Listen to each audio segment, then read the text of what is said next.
ఆ పట్టేదారుల తరఫున ఉండి కొట్లాడినటువంటి మా భర్త గారు, వాళ్ళ ఫ్రెండ్స్, వాళ్ళ కంపెనీ అందరూ కూడా ల్యాండ్ అమ్మేసి బయటకు వచ్చేసారు.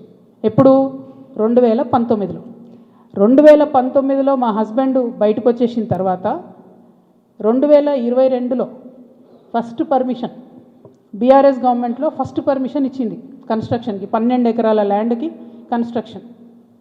మరి పట్టా భూమి అయితే ఎందుకు ఇచ్చారు పర్మిషన్? మరి అది గవర్నమెంట్ భూమి అయితే ఎందుకు ఇచ్చిండ్రు పర్మిషన్?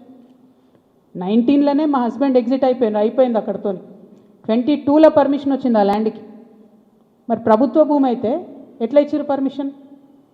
సంతకం పెట్టింది ఎవరు? కేటీ రామారావు గారు. అంటే ఇప్పుడు మాధవరం కృష్ణారావు గారు ఏమంటుండు? కేటీ రామారావు గారు సంతకం పెట్టిండు అంటున్నా? కేటీ రామారావు గారు సంతకం తప్పంటుండా? ప్రభుత్వ భూమిని కేటీఆర్ గారు సంతకం పెట్టి ఇచ్చిండు అంటురా? ఏమంటుండ్రు? ఆ విషయం ప్రజలకు చెప్పాలి ఫస్ట్.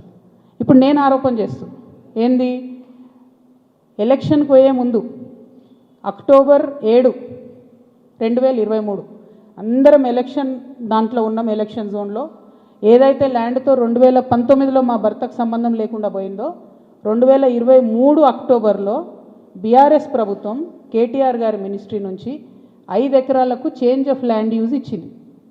అంటే ఇండస్ట్రియల్ భూమిని రెసిడెన్షియల్ భూమి కింద మార్చుకోవచ్చు అని చెప్పిండ్రు. మరి ఇది ఎట్లా వచ్చింది? ఏంది ఇది? ఎందుకు ఇచ్చారు ఎలక్షన్ కన్నా 2 రోజుల ముందు? ఏం లావాదేవీలు జరిగినాయి? దీంట్లో కృష్ణారావు గారి పాత్ర ఏంది? ఈ వ్యాపారం చేసే వ్యక్తి మీ సుట్టమట కదా, ఆయన పేరు నేను ఎందుకు చెప్తా బయట, కానీ మీ సుట్టమట కదా.